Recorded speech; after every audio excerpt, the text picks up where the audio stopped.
नमस्कार, आप देख रहे हैं आईसीबी न्यूज। अब दिल्ली में बात करें तो कोरोना संक्रमण के कम्युनिटी ट्रांसमिशन की बात दिल्ली में कही जा रही है और इसी बात पर चर्चा के लिए आज एक खास बैठक का आयोजन दिल्ली में किया गया था। आपको बता दें कि इस बैठक में उप मुख्यमंत्री मनीष सिसोदिया भी खासकर मौजूद रहे थे।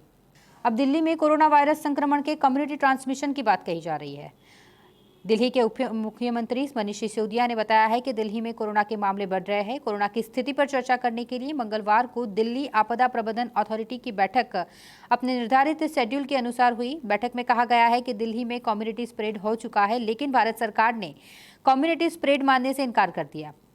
आइए आपको बताते हैं कि कम्युनिटी स्प्रेड क्या है, दिल्ली में हालात ऐसे हुए तो फिर क्या हो सकता है। कम्युनिटी ट्रांसमिशन कोरोना वायरस की थर्ड स्टेज होती है। यह स्टेज तब आती है जब किसी एक बड़े इलाके के लोग वायरस से संक्रमित पाए जाते हैं। वहां की स्थितियां कोरोना से बीमार लोगों की संख्या के खतरनाक स्तर पर पहुंच जाती है। कम्युनिटी ट्रांसमिशन में कोई ऐसा व्यक्ति भी संक्रमित हो सकता है जो न तो कोरोना वायरस से प्रभावित देश से लौटा है और न ही वह किसी दूसरे कोरोना वायरस संक्रमित व्यक्ति के संपर्क में आया है। कई देशों में तो अध्ययन में यह भी बताया गया है कि कम्युनिटी स्प्रेड होने पर इससे बचाव काफी मुश्किल हो जाता है। इस स्टेज में यह पता नहीं चलता कि कोई व्यक्ति कहां से संक्रमित हो रहा है।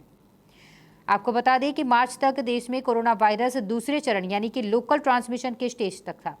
लोकल ट्रांसमिशन उसे माना जाता था जब कोई मरीज विदेश से लौटे संक्रमित व्यक्ति के संपर्क में आने से दूसरे संक्रमित के जरिए बीमार होता है। इसका मतलब यह है कि लोकल ट्रांसमिशन में यह पता होता है कि वायरस कहां से फैल रहा है। इसका फायदा ये होता है कि इससे मरीज किस स्रोत के संपर्क में आया उससे जुड़े लोगों की पहचान आसान होती है। इससे भी पहले होती है पहली स्टेज, जिसमें कोरोना वायरस के संक्रमण से प्रभावित देशों से आने वाले लोगों में संक्रमण पाया गया। लेकिन सबसे खतरनाक होती है चौथी स्टेज, जिनमें यह अपनी चौथी स्टेज में था। ऐसी स्थिति में इसका हल खोज पाना कठिन होता है। दिल्ली के उप मुख्यमंत्री मनीष सिसोदिया ने मंगलवार को आपदा प्रबंधन अथॉरिटी की बैठक में महत्वपूर्ण चर्चा हुई। इसमें यह तय किया गया है कि कोरोना का दिल्ली में स्टेटस क्या है और क्या कोरोना दिल्ली में कम्युनिटी स्प्रेड की स्टेज में पहुंच गया है। इस पर खास चर्चा हुई।